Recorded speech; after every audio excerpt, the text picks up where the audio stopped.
Saudações aos entusiastas do esporte a motor. Este é o GP Total desde 2001, endereço gptotal.com.br, também há muito tempo nas redes sociais, nosso canal de Facebook, nosso canal do Instagram. Você está no nosso canal do YouTube, youtube.com/GPTotal. Vídeos novos sempre às noites de segundas-feiras, inclusive segunda-feira de carnaval, e também os nossos cortes para lá de especiais durante as semanas. A gente sempre convida aqui desde o comecinho para que quem acompanha a gente, deixa o like, faça a assinatura com as notificações para que você não perca nenhum vídeo que a gente vai fazer. A gente ainda não tem Fórmula 1, mas neste fim de semana já tivemos a estreia dos campeonatos de Indy e também da MotoGP. E para a gente poder começar os nossos trabalhos da temporada 2025, tem aqui acompanhando os meus queridos amigos João Carlos Viana, da capital do Ceará, cujo nome jamais vou proferir, e também meu querido amigo Márcio Madeira da Cunha, região serrana do Rio, Nova Friburgo. Eu aqui diretamente da minha querida Sorocaba, interior de São Paulo. Já pergunto aos dois, quais são suas perspectivas de Indy e de MotoGP? A gente já vai falar um pouquinho de cada uma das etapas de abertura, vamos aqui falar sobre os vencedores, os resultados, mas eu queria a palavrinha de vocês para um começo de temporada, né? A Fórmula 1 não começou, mas a gente já tem aí movimentações de esporte a motor e a gente já começa como se diz, né? A gente começa a abrandar as lombrigas de vontade de assistir as coisas que a gente tanto tem entusiasmo. João Carlos Viana, boa noite, meu amigo. Boa noite, Lucas. Boa noite, Márcio. Boa noite, que nos assiste, ou bom dia, boa tarde, dependendo da hora que está nos vendo. Esse final de semana já tivemos aqui não apenas carnaval, né? Também final de semana de Oscar, né? Parabéns aí ao Walter Salles, que também tem Parabéns, Salles. Muito envolvido com o automobilismo, aí, que foi piloto. Tem uma Van Premier, né? Das corridas, tivemos Indy e MotoGP. E as duas teve como característica vitória de espanhóis que já são, logo na primeira corrida, os grandes favoritos ao título, né? O Alex Palou na Indy, Marco Marques na MotoGP, situações, lógico, diferentes, mas ambos com vitórias que já dão um recado para o que vem em 2025, né? Na MotoGP tivemos uma estreia retumbante do Marco Marques na Ducati oficial de fábrica,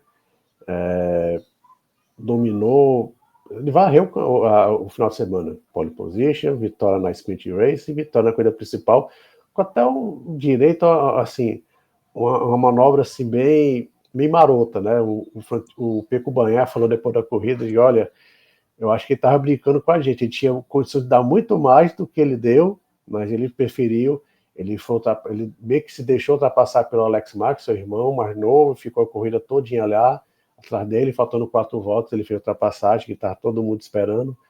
O Max depois falou que ele estava com um problema, é uma dessas coisas que é meio chata, que é a FIA que se inspira na FIA, né, em relação à pressão do pneu. A pressão do pneu tem que ser a corrida inteira X, se baixar muito ele pode ser penalizado. Então o Max, segundo ele, viu que a pressão já teria modificado, teria que ficar atrás do Alex, pegar um pouquinho de vácuo e não ter esse problema no final da corrida. Mas o Max foi simplesmente imbatível e dá um recado muito claro para todos os pilotos da MotoGP que aquele piloto que dominou a MotoGP entre 2013 e 2019 pode estar de volta. E ele está ainda com a melhor moto do plantel. A Ducati fez as 4 primeiras posições da corrida em Changi, na Tailândia, né? O quinto colocado, o Ayogura, que foi uma grande surpresa, que ele é novato, foi a melhor pilha, chegou bem atrás, vou até pescar aqui, chegou 7,5 atrás, 7,4. 7 segundos e meio atrás, né? Chegou até a frente do piloto de fábrica da pilha, que estava lá, que ele pode falar depois sobre o outro piloto, chegou na frente do Bezek, né? Então o Mark Marques já deu um recado muito claro que vai ser bem complicado tirar o título dele. E na Índia, bem parecido, né? Tende a ser uma nova disputa, Ganassi contra Penske, né? e os dois principais pilotos dessas duas equipes ficaram nas 4 primeiras posições, né? O Will Power batendo na primeira volta, então ficou o McLaughlin, que foi o pole position, a corrida liderou boa parte, mas no final foi o Neil Gardner, que foi o piloto da Penske que brigou pela vitória, junto com a dupla da Ganassi, o Dixon e o Alex Palou. E o Alex Palou, que está se mostrando um grande piloto nos últimos 5 anos, tem tudo para ser o tetracampeão. Seria um feito muito, muito impressionante, um piloto que chegou na Fórmula Indy em 2019, né, na equipe na Delicone, chegou o piloto Honda, estava correndo no Japão, e de repente chega assombrando todo mundo, né, teve aquela confusão dos contratos, se ia para a McLaren, que de repente ele poderia até vir para a Fórmula 1. Muita gente fala que o Alex Palou teria sim condições, ele poderia ser uma aposta certa para mudar para a Fórmula 1, né? Ele queria isso quando ele teve um contrato com a McLaren, brigou com a Ganassi, né, em 2021 para 2022, mas ele está demonstrando ser um piloto, sim, hoje é o melhor piloto da Indy, né, superando o Scott Dixon, que poderia ter vencido, fez uma corrida muito impressionante, porque o Dixon ficou sem rádio a corrida toda, então hoje os pilotos de carro, né, Fórmula 1, Fórmula Indy, NASCAR, o EC, depende muito de rádio, e ele falou, passou a corrida toda sem rádio, então foi um negócio muito impressionante, mas tende a ser uma briga Penske versus Ganassi, lógico, o McLaren, que foi decepcionante em St. Pete, né, foi nem o Pato O'Ward, o principal piloto da McLaren, foi o Christian Luger, que estreou muito bem na McLaren. Andretti ficou em quinto e sexto, mas não brigou pela vitória e voltou a ter alguns problemas que afetaram bastante a equipe ano passado, principalmente em pit stops, e isso acabou afetando o Herta, que seria o piloto a brigar pela vitória, se não fosse atrapalhado de forma, pelo amor de Deus, desavergonhada pela Andretti, foi muito mal, novamente. Isso até serve de alerta para a equipe de Fórmula 1. Né? A Fórmula 1 não aceita certos desaforos, né? Se na Indy não aceita, na Fórmula 1 muito menos. E a Andretti tem sérios problemas de estratégia, de procedimento de pit stop. A Coltreta foi jogado para trás pela equipe por problema de pit stop. E os dois pilotos da equipe chegaram logo em seguida em quinto e sexto lugar com o Kyle Kirkwood e o Marcus Ericsson. Então a Indy e a MotoGP iniciam suas respectivas temporadas. Felizmente, a conta do ano passado, não no mesmo horário, pelo menos não foi no mesmo dia, mas não no mesmo horário, mas já é alguma coisa. Deu uma melhorada boa, mas já dando sinais bem claros do que pode ser a temporada 2025.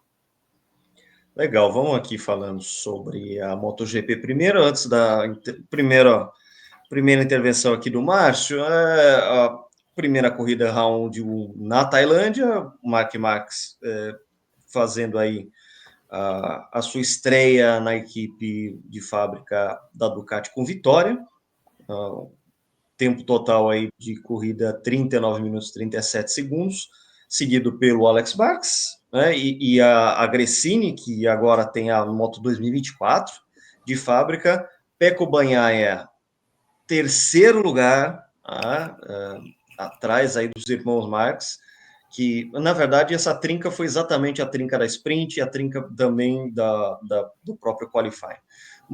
Frank Morbidelli em quarto, Ogura quinto lugar, como o João disse, foi uma grande surpresa, ele com a moto da Trackhouse, à frente do Marco Bezek, que tem a sexta colocação e é da Aprilia de fábrica, que teve a ausência do Jorge Martin, campeão 2024, que teve aí na verdade, uma sequência, né? Parece um inferno astral interminável, e que fez com que ele não só perdesse essa etapa na Tailândia, o round 1 da MotoGP, como também parece que não vai voltar tão cedo, ou seja, vai perder mais do que uma rodada o atual campeão da MotoGP.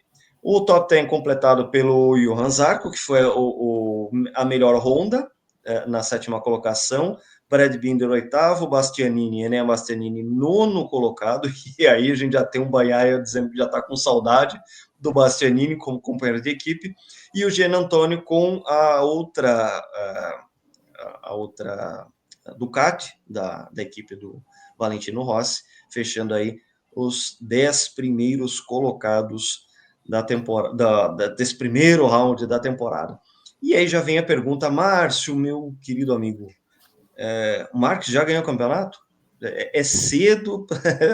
eu trabalho no Instituto de Pesquisa, a gente sabe o quanto é importante a amostragem, só que a amostragem que o Mark Marques imprimiu no fim de semana e já vinha dando essas pistas durante a pré-temporada, nos fazem crer que já pinta um cara que é favoritíssimo e que só perderia em caso, por exemplo, de lesão. Boa noite, meu amigo. Boa noite, Lucas, João, a todos que nos assistem. Vocês já falaram quase tudo, né? Acho que o mais importante é que essa corrida da MotoGP é um marco. Toda vez que a gente tem um grande campeão, o Mark Marques é no meu entendimento, um dos 5 maiores pilotos de moto velocidade da história. Uma lista que tem John Surtees, tem Mike Haywood, para mim o maior de todos, tem Giacomo Agostini, tem Valentino Rossi também, é a minha opinião, pelo menos. Mas o Marques está ali no top 5, é um titã, é um diferenciado daqueles caras que nascem a cada 20, 30 anos. E ele se afastou das primeiras posições ele vinha se expondo muito a vida inteira. O Marques sempre caiu muito, né? Sempre foi um piloto que ele testava o limite de cima para baixo, meio como o Gilles Villeneuve, e era até surpreendente que ele caísse tanto e não tivesse nada afetado o desempenho dele até o acidente em Jerez. E é sempre muito interessante quando um grande campeão tem uma lesão, vai perdendo a juventude e volta para tentar recuperar a coroa. Quando isso acontece no esporte, é sempre muito... Te lembra de quando o Nadal estava para ganhar o 10º Roland Garros, né, como é que foi também uma luta, depois acabou ganhando mais 4, né, foi para 14, mas enfim. Tem narrativas esportivas de pilotos e competidores que às vezes se afastam durante algum tempo, surgem outros campeões, né, o Ayrton Senna falava isso, todo ano alguém tem que ser campeão, é importante fazer algo além disso, é importante ir além disso. Né? Sempre, mesmo que ninguém mereça, alguém vai ser campeão. E quando o diferenciado volta para tentar reconquistar, é sempre muito interessante. Primeiro que ele já não é mais tão jovem, né, quanto já não está no prime dele, e segundo que todo mundo que venceu nesse vácuo sente que está com a reputação na linha do trem. Quer dizer, se ele chegar e dominar, o que vai todo mundo dizer dos títulos do Bagnaia, né, do Mir, enfim, como é que vai... O Quartararo, apesar de Quartararo, eu acho que está numa categoria acima deles, mas assim... Não talentoso Quartararo. É um piloto especial, sem dúvida nenhuma. Mas assim, se o Marques volta atropelando como fez agora na Tailândia, e ele gostou da sensação, né, ele está com muita fome, e a gente viu, por exemplo, que também tem o Alex Marques nessa temporada, vai ser um fator provavelmente. A impressão que eu tenho de que ele ajudou o irmão com preparação. As motos estão com distância muito menor do que tinha no ano passado, porque o salto de 24 para 25 foi muito menor do que de 23 para 24. Então são motos muito mais próximas em desempenho. E outra coisa, o Alex Marques ele tem muito menos a perder. Quando ele mergulhou, ele caiu para quarto na largada. Quando ele mergulhou para passar o Bagnaia, ele não negociou.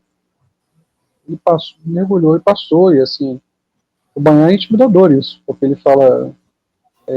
o Alex fica um pouco como franco-atirador nessa história.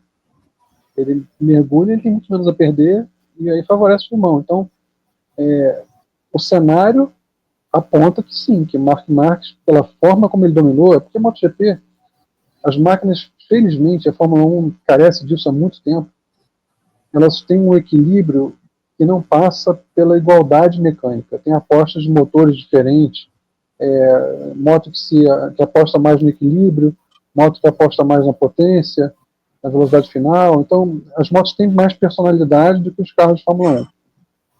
algumas motos andam melhor em determinadas pistas, outras em outras. Então, a gente tem uma flutuação de um piloto e também pilotos, né? Tem pistas que casam bem com os pilotos, né?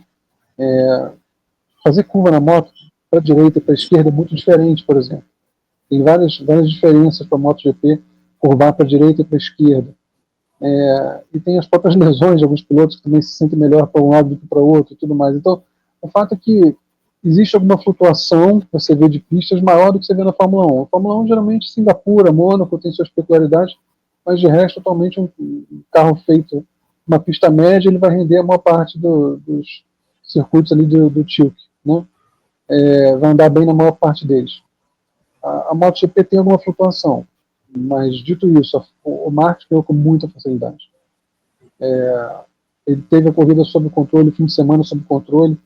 Então, a gente precisa de uma amostragem um pouquinho maior, mas já começa interessante o campeonato, porque se ele consegue impor esse tipo de domínio por 2, 3 pistas, né, você abre o campeonato com 3 vitórias, vai tacar fogo no parquinho completamente, porque aí ele vai entrar no modo vencedor, no modo de não aceitar mais ultrapassagem e tudo mais, e por outro lado, bota pressão demais, no Bagnaia de imediato, mas em outros também. O Martin, vendo isso, vai ficar naturalmente mais ansioso ainda para voltar, e parte do problema dele foi a ansiedade de voltar mesmo, de defender o título mundial, antecipar tentativas de treinamento, de voltar, e acabou prejudicando cada vez mais. Mas é interessante, mas com certeza mexe com os brilhos de muita gente na MotoGP esse início de temporada. Já fica de imediato uma perspectiva muito interessante. Pois é, a imagem forte aí, né? Já fica de imediato uma perspectiva muito interessante para a temporada, como é que isso vai evoluir. Porque a tendência, aparentemente, é o Mark retomar o caminho dos títulos e caçar aí as estatísticas de Rossi, mas muita gente tem muito que provar aí para tentar evitar isso, porque significa muito, é muito forte o retorno dele. É um marco, independente do que vai acontecer ao longo da temporada, essa corrida desse fim de semana é uma corrida para ser lembrada nos próximos anos. Ele volta a uma equipe de ponta, após um ano numa equipe satélite, e já começa com a vitória desse jeito. Realmente é um tiro psicológico muito forte, e o nome dele foi lá para as alturas de novo. Quanto a Indy, poucas coisas, só realmente que muito interessante o Dixon fazer uma corrida sem o rádio, como nos velhos tempos, né? Mas na Indy tem sempre a questão do combustível, né? Na Fórmula 1, antigamente, você mais se preocupava em administrar a estratégia, as placas eram mais que suficientes para isso, você sentiu o desgaste do pneu. Mas ali tem a questão do combustível, foi muito interessante a experiência, né? Também ele está com 44 anos, a experiência conta bastante. Foi 45. Ele ficou se guiando literalmente, como a gente faz nos nossos carros, né? Pelo ponteiro.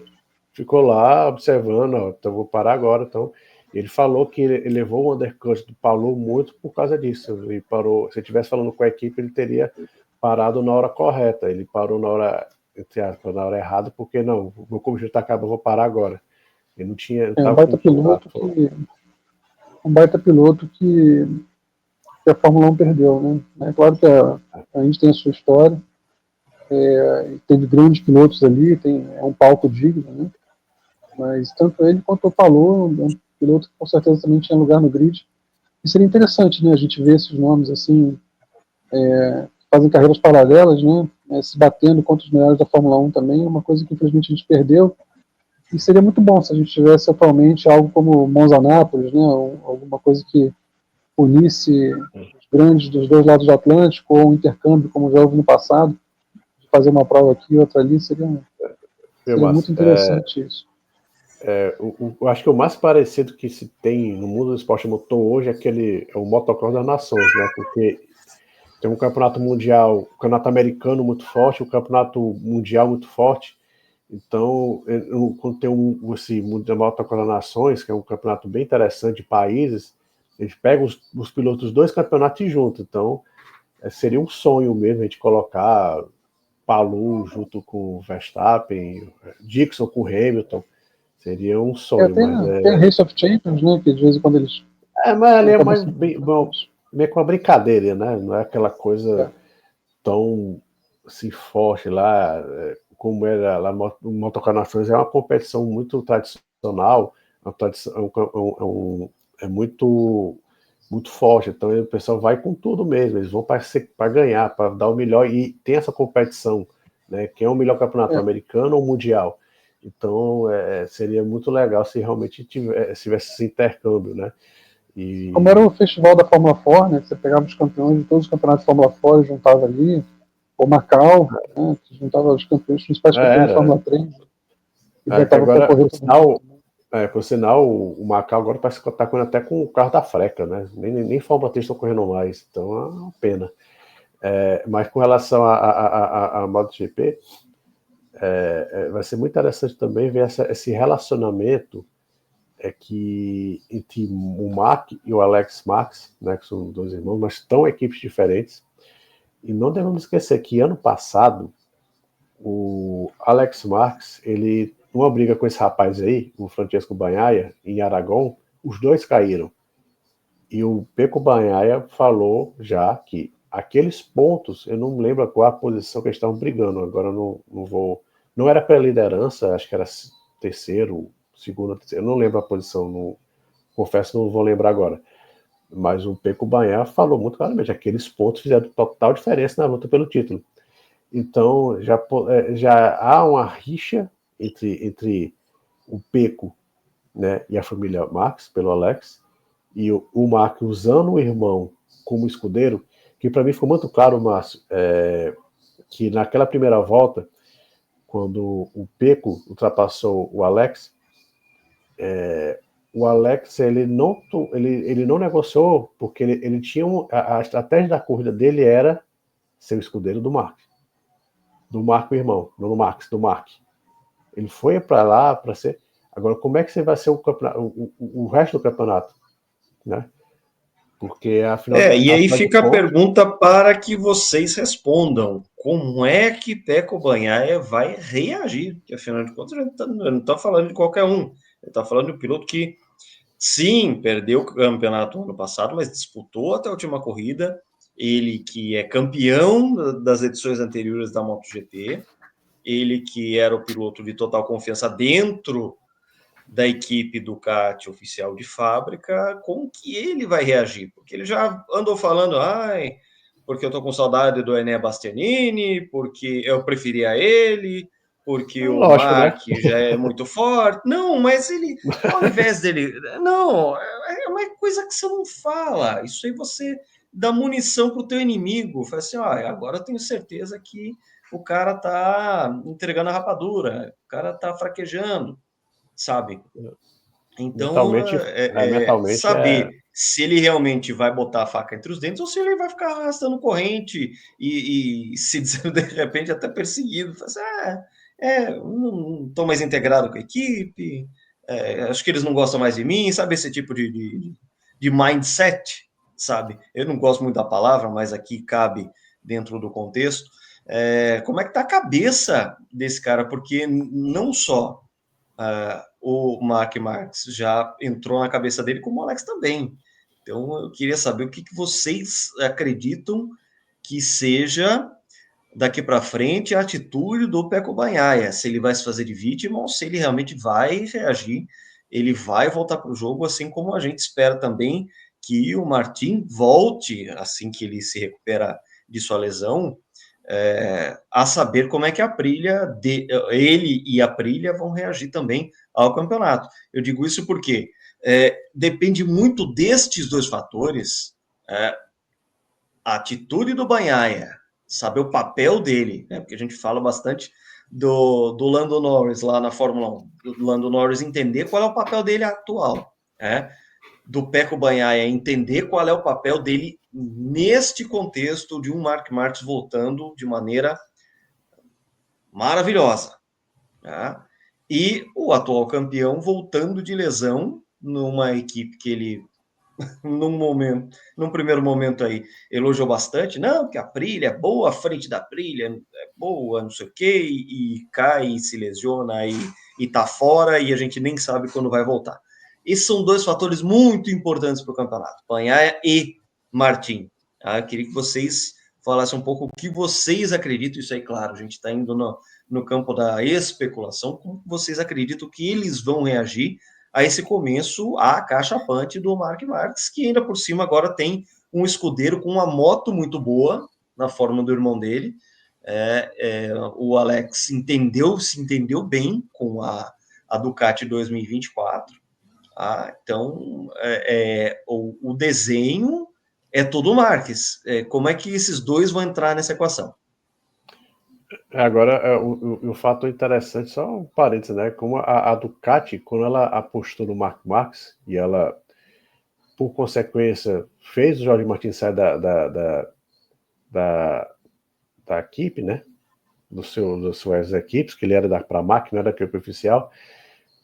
Eu fico imaginando, olhando hoje, né? O Jorge Martin se acidentando 2 vezes seguidas e sem precisar de retorno, e o Mark Marques soltando desse jeito, né?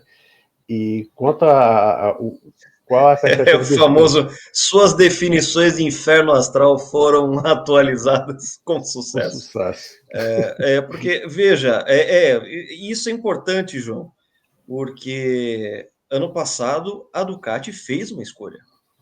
Ela já sabia que ia se livrar do Bastianini e ela tinha 2 contratos na mesa, Mark Marques e Jorge Martin. E não optou pelo cara que ganhou o título mundial. Ele optou por um velho campeão que ela acreditava que se sentasse, né, botasse seus fundilhos numa máquina de fábrica e ia arrebentar. E nesse sentido, claro, a Ducati acertou maravilhosamente. Mas é muito curioso, Lucas. É muito curioso porque ela fez uma aposta de curto prazo, teoricamente. Porque você olha para o Martin e você vê um piloto que vai ser competitivo durante 10 anos ali. No mínimo, né, em condições normais. Enquanto que o Mark Marques, claro, é um fenômeno, primeira prateleira, sem dúvida nenhuma, mas que já está numa fase, vamos dizer, no terceiro ato da carreira dele.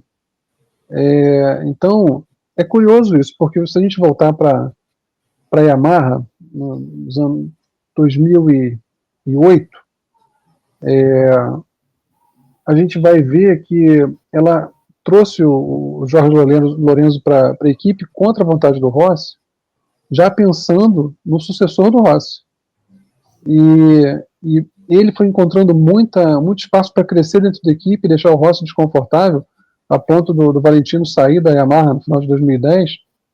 O famoso Moro, né, Márcio? O famoso Moro, que ele botou no box da Yamaha e disse, eu vou andar de Bridgestone e ele que anda de Michelin. Teve isso também. Pois é, mas assim, é curioso como o Valentino fez tudo pela Yamaha, deu tudo para a Yamaha, e a equipe foi pragmática, de certa forma, de falar, cara, eu não vou perder esse fenômeno Lorenzo para outra montadora, quando, na verdade, foi mais ou menos o que a McLaren fez com relação ao Senna e Prost. Tudo bem que o Senna estava batendo mais o Prost do que o contrário na pista, mas ela viu o futuro ali e apostou no futuro. O que a Ducati fez foi uma coisa que vai contra o normal, né? Vai contra o normal e vai contra até, de repente, a lógica empresarial, de você falar, cara, o Marques é diferente? Ele com certeza vai me dar mais visibilidade nos próximos 2 anos, em termos de mídia e tudo mais, com certeza vai. Provavelmente vai entregar mais resultado também, como tudo está indicando. Mas no médio e longo prazo, ele entregou o Martin de bandeja para a pilha. Né? E isso é uma situação que é interessante para o burro. Eu acho ótimo o Marques estar com uma moto vencedora, e a gente está tendo a chance de ver esse retorno do rei, né? Esse arco, essa jornada do herói aí de ter o início vencedor, a queda e depois o retorno. Tá sendo maravilhoso. Em termos esportivos é muito legal. Só que a opção da Ducati foi uma opção que a gente tem que pontuar. Isso não é normal, não é usual esse tipo de coisa acontecer. A juventude conta muito nesse tipo de escolha, né? E foi muito interessante o que a Ducati fez. Não sei se foi a melhor aposta no médio e longo prazo, mas para a gente está sendo uma coisa uma sorte muito grande. A gente está testando essa chance. O que a gente pode ver, Martin, desculpa te interromper, que a gente pode também observar que como o Martin, que ele nunca foi um piloto de fábrica, ele foi o piloto da equipe oficial da Ducati, ele era para a MAC. Então, como ele vai se comportar sendo piloto de fábrica, desenvolvendo moto, toda essa parte, construindo uma moto, e pegando. Ele é a principal estrela da trilha, né? O Bezzecchi pode ser um ótimo piloto, tem a Trackhouse lá, mas o piloto é o Jorge Martin. Então, como a gente vai ver também como o Jorge Martin vai se comportar como um desenvolvedor de motos. Isso também vai ser um fato muito interessante. E a Pirelli pode se aproveitar disso mais na frente para crescer em cima da Ducati, que hoje é a grande moto disparado na frente de todas as demais. Né? Como eu falei, as 4 primeiras motos, a Ducati é a única que brigaram pelo pódio. Né?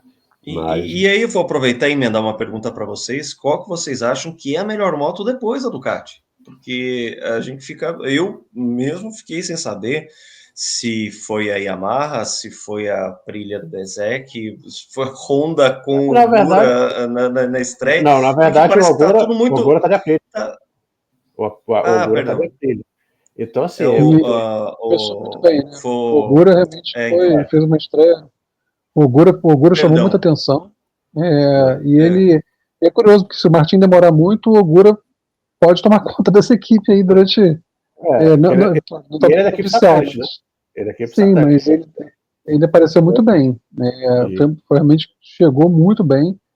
E tudo isso vai ser interessante, ver essa evolução aí, porque ele fez um grande papel. Se ele mantiver esse ritmo de prova, que não foi só classificação, não. Ele andou forte durante a corrida. Acompanhou o primeiro pelotão durante um bom tempo ali. Então, interessante. A gente perdoa aqui o erro, porque quando você fala japonês, a gente pensa logo em Honda mesmo, né? Que realmente... Não, foi da minha parte, porque quem chegou com a melhor Honda foi o Zarco, muito próximo do Bezzecchi, que foi a primeira Aprilia, né? A Aprilia de fábrica. Né? Mas parece tudo meio embolado, e uma coisa me chamou a atenção, parecia que a Yamaha, pelo menos na pré-temporada, e sobretudo com o Quartararo, pareciam estar fazendo um trabalho de falar assim, opa, acho que a Yamaha vai vir mais forte, mas ficou nesse bolo aí entre as outras equipes. A própria KTM também tá no bolo, mas todo mundo ainda nitidamente abaixo de Ducati. Agora, qual será o desenvolvimento das outras equipes? Claro que aí a grande interrogação é o que o Martin pode fazer com a Aprilia. Isso a gente já colocou aqui à mesa na nossa pauta. Mas, de qualquer forma, eu vejo a Yamaha como uma decepção, porque ela parecia estar em melhor forma, ela deu pistas de que estaria em melhor forma durante a pré-temporada, e a gente viu aí uma Yamaha muito apagada no fim de semana, nada digno de nota, mesmo com o Quartararo talentoso que a gente conhece. Mas é curioso, Lucas, porque aparentemente o programa de desenvolvimento da Ducati deu uma patinada esse ano. Sim, a gente não sente isso a gente ainda. ainda tem esse fator na equação, em que ela desistiu do motor 2025, as motos 25 e 24 são o degrau é muito menor do que foi de 24 para 23, que é quando o Marx estava com a Gresini, e aí a gente até brinca, né, fala assim, é uma moto que tiraram do fundo do mar, rasparam ali os corais que estavam ali, deram para o Marx, e ele foi bem demais com aquela moto no ano passado. Tá? Ou seja, a gente tinha aquela esperança assim, opa, a Ducati não vai evoluir tanto quanto ela gostaria, e as outras equipes vão chegar mais perto. Não foi o que a gente viu lá na Tailândia. Então, fica aí o questionamento. Será que a gente vai ter mais força de outras equipes? Talvez a gente tenha visto, talvez a distância fosse ser maior, entende? Eu acho que uma das coisas mais interessantes que a gente vai ver no médio prazo é justamente o esforço das outras montadoras, em especial as japonesas, por recuperarem, porque é uma questão muito importante para o mercado japonês, para a Honda e para a Yamaha, o bom desempenho na categoria topo, principalmente. É muito importante para eles. Se você pensar, 22, o Quartararo ainda brigou seriamente pelo título, na minha opinião, foi melhor do que o Bagnaia naquela temporada. Foi até prejudicado, inclusive pelo Marcos, um acidente. E, na verdade, você perguntou o que a gente pode esperar dos pilotos.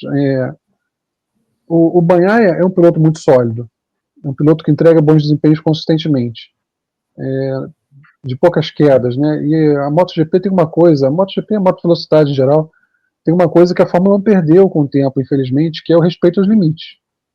A Fórmula 1, com essas pistas que tem muita área de escape asfaltada, track limit, isso é tudo muito triste, né? Você ter um limite de pista é muito importante, faz muita diferença. Inclusive você nota, historicamente, no desempenho de vários pilotos, se davam melhor ou pior quando você tinha guarda-reio em volta, porque você tinha realmente, quando você tem um guarda-reio em volta da pista, ou um muro, que seja, você tem uma componente muito importante do esporte motor, que é o quanto de margem de erro você vai adotar, o quanto de risco você vai assumir. E quando você tira esse fator da equação, você diminui muito a distância que tem entre um Alonso e um Stroll. Diminui muito, porque você pode jogar, vou jogar aqui, vai fazer, mas pode acontecer, eu sair um pouquinho e tal. Então, quando a gente lembra da primeira edição de Jeddah, 2021, aquela volta fantástica do Verstappen que ele acabou batendo no final, ali você vê a importância de você ter uma barreira ao fim da pista. Eu não estou defendendo o guarda-reio em todos os circuitos, mas que fosse uma barreira de brita, antes dos aparatos de segurança totais, alguma coisa que penalizasse naturalmente quem passar do limite. A MotoGP faz isso porque tem o tombo. Você com a moto, se você Sim. passar do limite, você vai para o chão. Então, é muito importante você andar forte, arriscar, mas você não pode blefar. A moto não perdoa um blefe, a moto não perdoa um excesso. Então, não dá para a gente traçar uma previsão muito longa, porque pode ser que caia. Né? E se cair, esses campeonatos atuais com a pontuação muito alta e sem descarte, sem melhores resultados, uma queda numa disputa com um rival direto é uma penalização muito grande que você tem de pontuação. Na Fórmula 1 você está disputando diretamente com alguém, você bate na primeira colocação, você perde os seus 25 pontos, ainda transfere 7 pontos para o segundo colocado, quer dizer, você tem um prejuízo de 32 pontos. Para você recuperar isso, você tem que fazer, se o outro chegar em segundo nas corridas. E na MotoGP ainda tem sprint, né? Ainda tem sprint, que é toda corrida tem sprint. Toda corrida tem sprint. Isso é uma coisa que eu não gosto, tá? Cara, eu sou fanático por MotoGP, eu gosto de moto velocidade demais. Asseguro você que sempre gostei tanto quanto de Fórmula 1. Mas eu não gosto do rumo que a coisa está tomando. Não gosto, eu não tenho tempo de ver todas as sprints. Não tenho como comprometer esse nível de tempo todo ao longo de tantas etapas. Eu acho um número excessivo de etapas, eu acho as sprints, tira o peso de cada vitória, entendeu? Você dilui demais uma vitória, fica muito diluído. Né? As corridas perdem importância. Basta dizer, Márcio, que o Bagnaia foi vice-campeão vencendo 11 corridas. E o Márcio ganhou 3. Qual foi o diferencial? O Martin marcou muito ponto em sprint. E o Bagnaia, você falou que o Bagnaia não cai muito, ele caiu muito em sprint. Então aqueles pontinhos que ele foi perdendo, só metade dos pontos, mais aqueles pontinhos ele foi perdendo, fez toda a diferença. Agora, o Lucas, vai permitir só falar aqui sobre essa meio de pelotão na MotoGP. Eu tive também a sensação sobre o Pedro Acosta, que é a nova sensação da Espanha, um piloto talentosíssimo também, mas ele está na KTM, né? E a KTM, a gente viu todo o problema que a montadora austríaca teve, quase faliu, né? Quase foi comprada pela BMW, no final ficou sob a administração, ali está com muitas dívidas bilionárias, então ninguém sabe muito bem como é que a KTM vai desenvolver a moto ao longo de 2025, né? E o Pedro Acosta, ele estava fazendo uma tentativa de recuperação, que ele largou mal e caiu, né? Nem chegou a pontuar. o Pedro Acosta. Então, também tem que ver como é que vai ser a temporada da KTM para ajudar esse rapaz aí. O Pedro Acosta é um piloto, é considerado um fenômeno também, né? E o Pedro Acosta apostou na KTM, a KTM também pegou lá atrás, na Hooks Cup, Moto 3, Moto 2, sempre equipes oficiais, agora está aí na equipe oficial. Ele ano passado está na Gas, que era uma equipe meu satélite, que era a mesma moto, dizer que era de fábrica, como era a mesma moto KTM, agora está na KTM oficial. Então vamos ver como é que a KTM vai desenvolver essa moto. Todos os problemas financeiros, que até colocou em dúvida se a equipe, até se a montadora ia correr esse ano. Foi um negócio muito sério, né? E contra as montadoras japonesas, a gente falou aqui da Yamaha, da Honda, o Juan Mir, que foi campeão mundial em 2020, ele estava em 7º quando caiu, ele estava fazendo uma corrida bem interessante, mas uma sensação, né, um feeling que eu tenho, que falta a Honda um grande piloto, porque quando a gente olha para a Yamaha, a gente lembra do Quartararo. Então o Quartararo ele largou mal, chegou a cair para 18º na primeira volta, e a Yamaha tem problema de velocidade de ponta, acho que desde a época do Valentino ele sempre teve problema de velocidade de ponta, então ultrapassar não é fácil com a Yamaha. E o Quartararo perdeu muito tempo e não conseguiu fazer uma coisa de recuperação. Mas para mim a Honda talvez esteja até com a moto ligeiramente melhor que a Yamaha, mas falta piloto, né? O Max, ele tinha o Max, né, até 2022, não tem mais Max, né? Postou em Luca Marini e Juan Mir.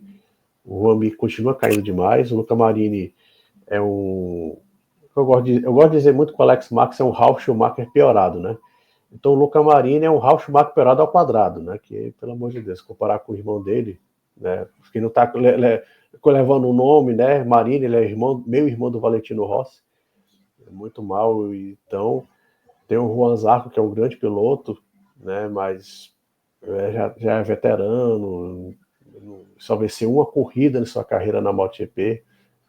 Agora está com um piloto, até um tailandês, o Sofiak Chantra, como segundo piloto da LCR.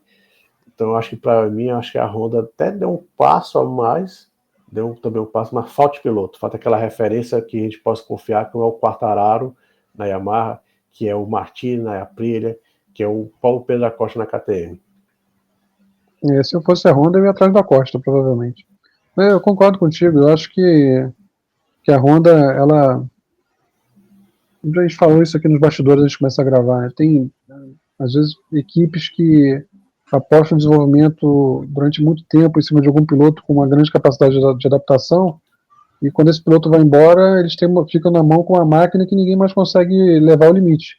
Aconteceu isso com a Ducati, com o Stoner, né? Aconteceu com o Max Verstappen agora com a Red Bull, quer dizer, ele continua na equipe, mas a equipe está dependente dele completamente, porque ninguém consegue extrair do carro o que ele extrai. Não é só por ser mais rápido, melhor, é uma janela de adaptação maior. Então ele consegue se adaptar a um carro em circunstâncias que não passa segurança para outro piloto. O piloto vai contra os instintos, vai contra tudo que o piloto sente. Então ele não consegue muitas vezes andar tão rápido com aquele carro, porque vai contra o DNA do piloto, né?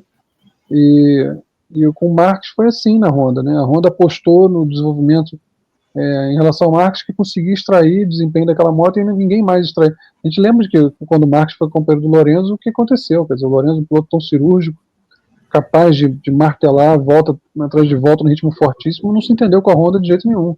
Conseguiu se entender com a Ducati, né, lá com o Dovizioso ainda, mas não conseguiu se entender com a Honda de forma alguma. E fez parecer o Lorenzo ser muito pior do que de fato ele é, porque ele é um excelente piloto, mas um piloto meio Alan Prost, né? Eu lembro de corridas do Lorenzo com a Honda na chuva, dele andando em último, dele não se entender, inclusive, com o gripe mecânico dela, em uma situação de gripe variável na pista. Que fala assim, olha, não só não está se entendendo com a moto, como na chuva, então a coisa é absolutamente contra o estilo de pilotagem dele, o feeling dele, enfim. Realmente passou, à época, uma impressão de que o Lorenzo era só um encaixe ali na Yamaha, e sendo que a gente sabe que não era nada disso. Mas que realmente foi uma coisa que não deu liga, não deu encaixe, assim como o próprio Valentino também não deu liga com a Ducati. Guardadas as devidas proporções, também não, foi um casamento que também não deu certo. E e é o que Lourenço acontece. né? A Honda precisa hoje de um piloto, concordo totalmente com o João. De um piloto que consiga ou se adaptar à filosofia da moto, ou então que tenha peso suficiente para poder reorientar esse direcionamento, que até então não tem. Você lembra quando o Rossi foi para a Yamaha, por exemplo, a Yamaha era uma moto devoradora de piloto. Em 2003 ela acabou com o Alexandre Barros lá, porque ela também não ouviu o piloto nas mudanças que tinha que ser feitas. O Biaggi. E aí, mas o Rossi não chegou com moral de tricampeão mundial e orientou as mudanças, e a moto que começou em 2004 era muito diferente da moto que terminou em 2003. Então a Honda ou precisa de alguém que consiga se adaptar, ou de alguém que tenha peso suficiente para bater no peito e falar, vamos mudar isso aqui, porque são teimosos, né? A Honda tem uma certa teimosia. Mas assim, que ela tem toda a estrutura para conseguir fazer uma moto competitiva, ninguém duvida disso. E tem muita pressão para que isso aconteça em breve. Mas eu concordo com o João que está faltando piloto ali, sim. Também tem essa impressão. Vamos de Indy, amigos. Tivemos a etapa de St.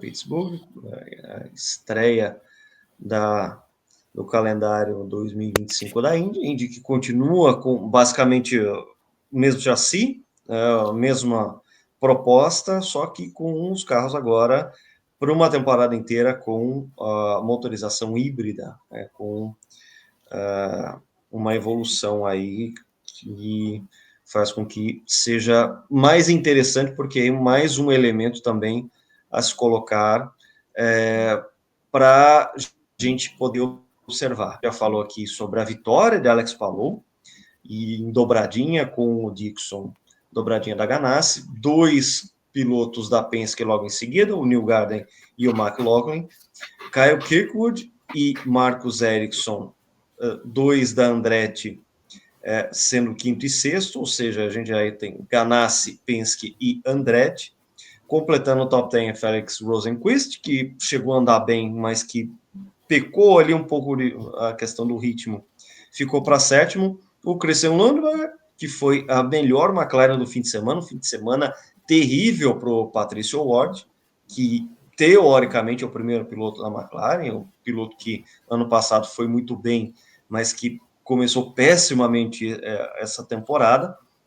E aí a gente tem Rinus Vicky, agora de Dale Coyne, na nona posição, e o 10º lugar com o Alexander Rossi, justamente quem saiu da McLaren, agora está na equipe do Ed Carpenter, tá? Essas 10 primeiras posições, o Pato Ward só foi 11º, para a gente colocar aqui, a gente contextualizar. Colton Herta, 16º, ele que também, teoricamente, o primeiro piloto da Andretti, dele também se espera bastante, porque fez uma temporada 2024 muito interessante. E a gente teve também um desastrado Will Power, que logo no começo bateu no Nolan Siegel, que é o terceiro carro da McLaren, envolveu ainda o Louis Foster, que é um novato da equipe da Rahal. Ou seja, um começo de temporada que já indica Ganassi muito forte contra uma Penske, ou seja, nada muito distante do que foi nos últimos tempos na Indy, né? E de repente a gente tendo McLaren e Andretti correndo ali por fora para tentar vitórias, pontos, pódios importantes. Queria que vocês falassem um pouco sobre o que vocês acham de perspectiva, porque assim, a corrida mostrou muito bem a questão tática da Ganassi e a questão do ritmo de prova. Eles sempre acham alguma janela alternativa para que eles andem muito forte na pista e façam com que aquele ritmo se transforme em vantagem de tempo quando você tem uma bandeira amarela ou quando você tem a junção dessas janelas táticas, elas acabam se juntando, se confluindo no final da corrida, tanto que eles surgem na frente justamente no terço final da corrida, ou seja, eles passam ali, eles ganham tempo na questão do ritmo de volta, e quando você tem a confluência das janelas táticas, você tem ali um Palou na frente, um Dixon em segundo, e aquelas vitórias que são irresistíveis da Ganassi, que a gente já está acostumado a ver. Digo isso por quê? Porque no começo da corrida o Scott McLaughlin liderou bastante, ele que partiu da pole teve ali uma liderança sólida, mas não teve fôlego para se manter na liderança, principalmente quando começaram as rodadas de pit. Tanto que o próprio Christian Lundgaard chegou a liderar boa parte da corrida no seu meio, né? E aí, de repente, vem os carros da Ganassi, passam por cima e se colocam numa liderança que aí já fica muito difícil de tirar dos dois, né? Sendo que uma frase que o narrador Jefferson Kern da TV Cultura falou, que eu achei muito interessante, é que o Alex Palou foi mais Dixon do que o próprio Scott Dixon. Então, vamos falar um pouco aqui de Indy, essa primeira corrida.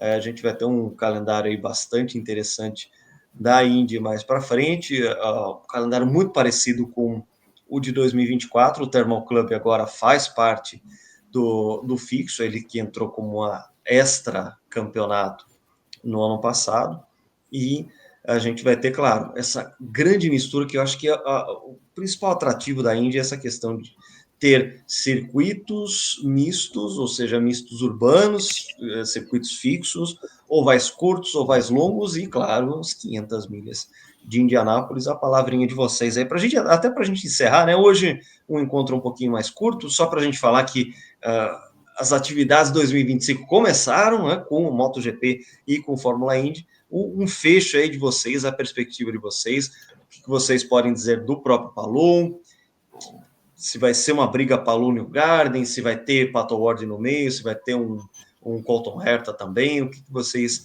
acreditam que pode pintar aí para a Indy em 2025? A Indy ela ainda está com aquela... A gente fez um programa ano passado, vocês devem lembrar, que acompanha aqui o canal, né, falando sobre alguns problemas que a Indy tinha, e alguns desses problemas permanecem, né? O calendário é muito legal, como o Lucas falou, muito diverso, com vários tipos de pistas. Diversidade é legal. A diversidade de pista é muito legal, mas muito curto. O campeonato acaba em final de agosto. Então as equipes passaram praticamente o segundo semestre sem parado, sem fazer nada. Os carros andam meio de 2012. Só você ter uma ideia, seria a mesma coisa que o Verstappen estivesse andando com um carro que era o Red Bull do Vettel, 2012. O Hamilton vão começar com a Ferrari do Alonso. Então, isso é algo que a Indy ainda tem que achar uma fórmula de dar um passo à frente, de ter um novo carro, de melhorar a divulgação. A divulgação melhorou bastante com a mudança da transmissão, né, que agora era da NBC, agora está na Fox. A Fox até colocou o Joseph Newgarden no Super Bowl, que é em termos de divulgação, é uma sombra, uma explosão. Então o Joseph Newgarden estava lá com o Joey Logano, que é da NASCAR. Ele estava lá no Super Bowl, que eles são o campeão da NASCAR, o Logano, e o Newgarden é o atual campeão das 500 milhas de Indianápolis, né? E sobre as forças, o que a gente já falou, né, Lucas? Tem Ganassi, muito forte, tem a Penske, sempre muito forte. Essa rivalidade Penske e Ganassi é o que vem caracterizando a Indy nos últimos anos, né? Temos a Andretti sempre chegando forte, principalmente o Colton Herta, mas o grande problema do Colton Herta é a própria equipe Andretti que boicota o pobre coitado, né? E tem que, para quem acompanha a Fórmula 1, o Colton Herta é um piloto a ser observado, porque se fala-se abertamente que o Colton Herta vai ser o piloto Cadillac em 2026 na Fórmula 1, né? Então isso aí é meio que já está decidido. E a McLaren querendo chegar. Não foi o Pato Ward, ele foi até o piloto que mais ganhou posições na corrida de ontem, porque ele largou em 23º, ele teve uma classificação horrorosa, né, e ainda chegou em 11º. Então, ontem a corrida de ontem teve uma característica também por causa dos pneus macios, né? Esse negócio de pneu macio, pneu os pilotos têm que usar 2 comportes de pneus, né? A gente critica tanto na Fórmula 1, aqui surgiu isso na Fórmula Indy, né?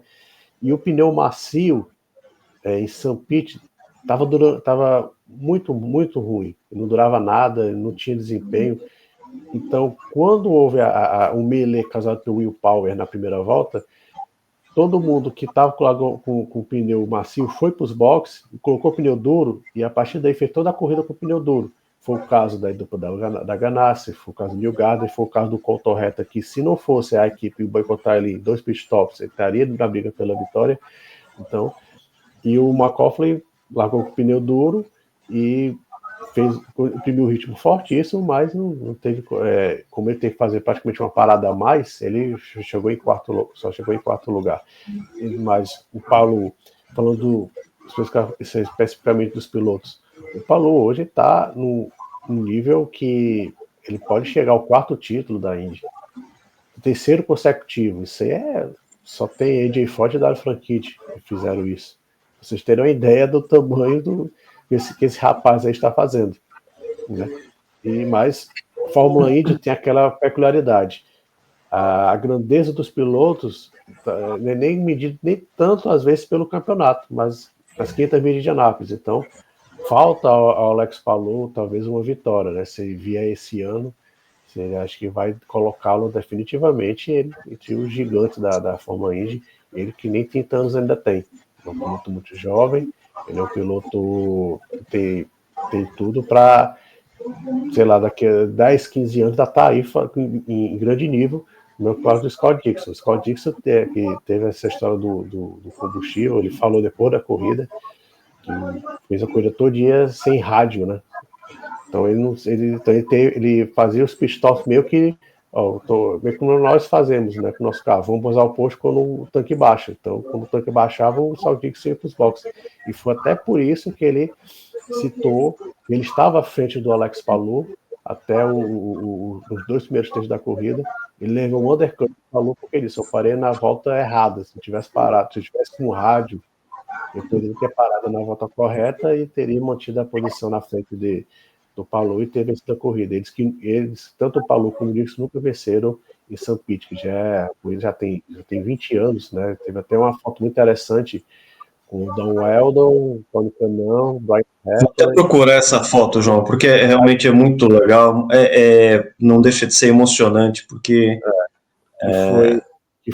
eles eram da equipe Andretti Green ainda, né, Andretti Green, e aquela foi a primeira corrida em circuito misto da IRL, né? Ainda existia a Champ Car naquele momento, então aquela foi a primeira corrida em misto, e a equipe Andretti estava fortíssimo naquele momento, e os 4 chegaram nessa posição. Acho que foi até o Don Weldon que venceu a corrida, se não estou foi o Weldon.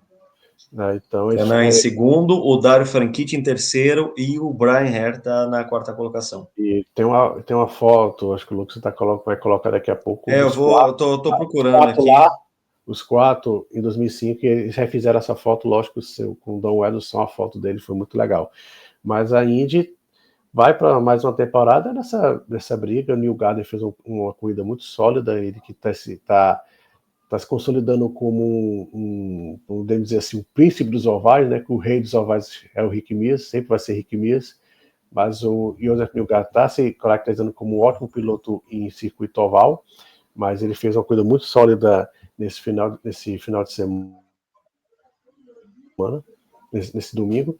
E o Will Power, que dizem, pelo que se fala, já está com podemos dizer assim, já meio que de aviso prévio, né, na Penske. Dificilmente ele fica. Ele brigou tanto com o New Garden como o McLaughlin, brigas públicas na temporada passada, né?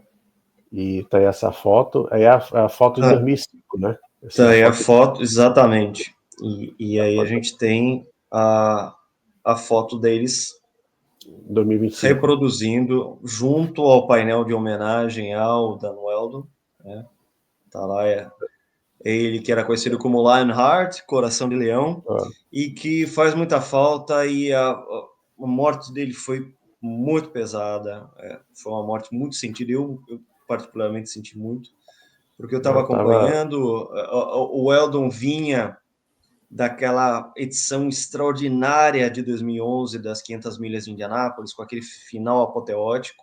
Não é nem para ter corrido. Com toda essa história de volta por cima que o Weldon proporcionou naquela oportunidade, porque era só uma corrida, ele ia fazer só uma corrida, ele tinha perdido o assento titular na equipe Panther, justamente para o Hildebrand, que acabou colidindo no muro, na última volta, na última milha, e fazendo com que o Weldon, aquele cara que tinha perdido tudo, tinha perdido inclusive a vaga para esse cara, pudesse dar a volta por cima.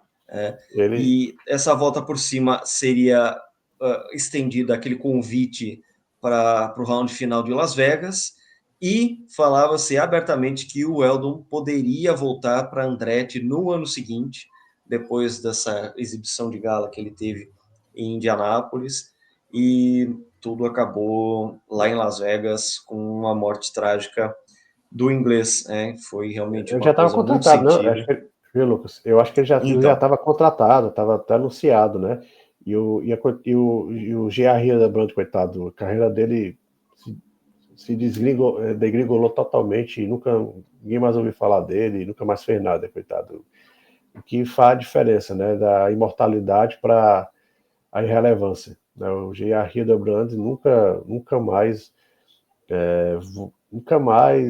apareceu, brigou por vitória, nunca mais fez nada na Fórmula Indy, né? Eu queria dar um destaquezinho aí pro Tony, né? Que a gente falou aqui do Will Power e o Nolan Siegel, que é a grande aposta do Tony.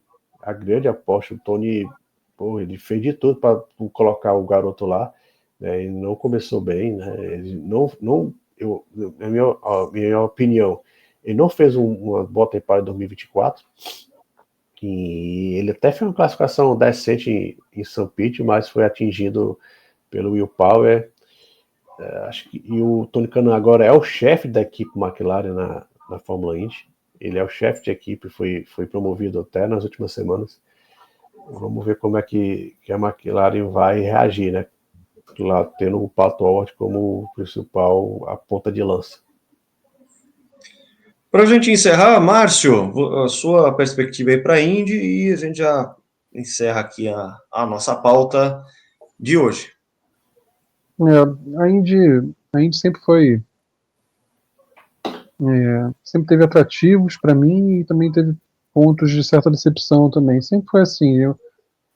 Teve coisas que eu gostava e coisas que eu não gostava. Eu admirei muito aquela geração, anos 80, anos 90, tanto de pilotos quanto de carros, mas achava muita coisa um tanto aleatória. Às vezes uma corrida acabava sendo definida por uma bandeira amarela questionável, enfim, situações punições às vezes esquisitas e tudo mais. Eu achava muito aleatório em alguns momentos, né? Mas se a gente olha, por exemplo, de um lado o Champ Car, que teve o Bourdais ganhando tantos títulos, e depois na Indy, o Franchitti, o Dixon, agora o Palou, o próprio Weldon, que infelizmente nos deixou, eu escrevi o obituário dele na época. A gente sente, também quando olha para as pistas, que é um campeonato muito rico em termos esportivos, premia uma variação muito grande de virtudes, de valências entre os pilotos ali. Você pode ser bom em determinadas pistas, nem tão bom em outras, e o campeão ser, de certa forma, um piloto mais completo, né? Quando a gente vê... Os carros são, claro que tem peculiaridades, mas são muito mais parecidos do que no campeonato de construtor, né? Você tem muito mais variação entre eles. Quando você tem um campeonato monomarca, ou eventualmente multimarca, com 2, 3 motores diferentes, um ou dois chassis diferentes, a proximidade dos carros é sempre muito maior. E quando você vê que determinados pilotos estão repetindo vitórias com frequência, isso significa que não está tão caótico assim, quer dizer, o talento está sendo premiado e esportivamente isso é bom, por mais que para quem está vendo muitas vezes seja um pouco previsível, um pouco entediante, mas num caso que não tem um domínio mecânico tão grande, e ainda assim não o piloto está vencendo, isso é um atestado esportivo muito bom, quer dizer, está prevalecendo o mérito do piloto. E isso é sempre interessante. E o calendário é muito variado, de fato. Enfim, eu não gosto muito da parte dos carros atualmente. Assim, acho que a Indy descuidou um pouco disso, focou demais em espetáculo, e acho que para os próprios pilotos ficou um pouco... Você vê que quando eles têm alguma chance de correr na Fórmula 1 ou de testar um carro de Fórmula 1, eles vão correndo, porque você, num circuito como o Cota está virando mais de 10 segundos de diferença, é um negócio... Acho que ela abriu muito mão de ser interessante também sobre o aspecto mecânico. Isso eu não curto muito, esses carros, assim, eu acho que eles não oferecem a melhor plataforma para o piloto. Prevalece sempre o melhor, nunca é fácil levar um carro ao limite, mas poderia ser melhor, poderia tá dando mais janela para o piloto arriscar mais e poder mostrar mais do que é capaz, porque acaba passando, às vezes, uma ideia de que os pilotos da Fórmula 1 estão num patamar muito acima, e talvez se eles tivessem uma plataforma mecânica melhor para poder mostrar do que são capazes, a gente muitas vezes não tivesse, o leigo principalmente, não tivesse essa impressão. Então, acho que a gente poderia rever isso para os próximos anos, mas enfim, já está fugindo da nossa pauta aqui. Eu acredito que vai ser uma boa temporada. A gente tem vários pilotos ali de alto nível, né, e em várias equipes também. Então, acho que a chance das vitórias ficarem bem distribuídas ao longo do ano e ter um campeonato equilibrado são boas, as perspectivas são boas. Só acho que a Indy tem que repensar algumas coisas para os próximos anos, assim, porque tem bons pilotos ali, e a gente olhar para o campeonato e ficar falando, bom, esse piloto aqui, pô, na Fórmula 1 seria legal. O ideal seria que na própria Indy fosse legal de ver todos eles, a gente você conseguisse ver esse pessoal sendo mais exigido, vamos dizer assim, em termos mecânicos, né? Então, acho que é uma coisa que a Indy pode melhorar para o futuro, mas vai ser um campeonato interessante de ver. Uma pena que, como o João falou, seja tão condensado, né? Ele começa e termina em um intervalo muito pequeno, tem corrida um intervalo muito pequeno, e depois fica aquele tempão todo sem corrida. Podia ser um pouquinho mais passado, mas as coisas são como são, televisão, outros campeonatos, tem muita coisa em jogo aí, e acaba sendo assim mesmo, não tem jeito. A Indy termina em 31 de agosto, em Nashville, a final vai ser num oval, e então, e a gente sabe que o grande fator contribuinte para isso é a Liga de Futebol Americano, que sempre começa de agosto para setembro, ou seja, são coisas aí que são escolhas da Indy para que ela possa ter um protagonismo dentro do fim de semana esportivo das emissoras, e com a Fox a gente acredita que lá nos Estados Unidos ela consiga ter mais protagonismo, a ponto de ela poder também pensar, assim que ela tiver essa estabilidade de audiência, de interesse, e os aspectos midiáticos forem estabilizados pela Penske Entertainment, que é atualmente a detentora dos direitos, faça com que essa busca por uma excelência também na parte tecnológica seja atingida de forma que a Indy fique ainda mais atraente. É um campeonato muito atraente para a gente, é um campeonato que acaba sendo uma tradição para o brasileiro também assistir, como um complemento daquilo que foi começado na Fórmula 1 e que a gente se acostumou a assistir e acompanhar, e principalmente saber sobre as tradições das 500 milhas de Indianápolis, que é sempre um espetáculo à parte dentro de um campeonato que já é bastante interessante. Agradecendo demais aqui, mais uma vez, a companhia dos meus queridos amigos João Carlos Viana e Márcio Madeira. A gente encerra aqui a pauta de hoje com o reforço do convite para quem não curtiu ainda os nossos vídeos, que curta, que assine as notificações e que nos acompanhe aqui. A gente tem crescido cada semana e sempre fazendo tudo com muito entusiasmo, porque é o que nos move. O esporte a motor é o DNA do GP Total. Grande abraço a todos e até a próxima.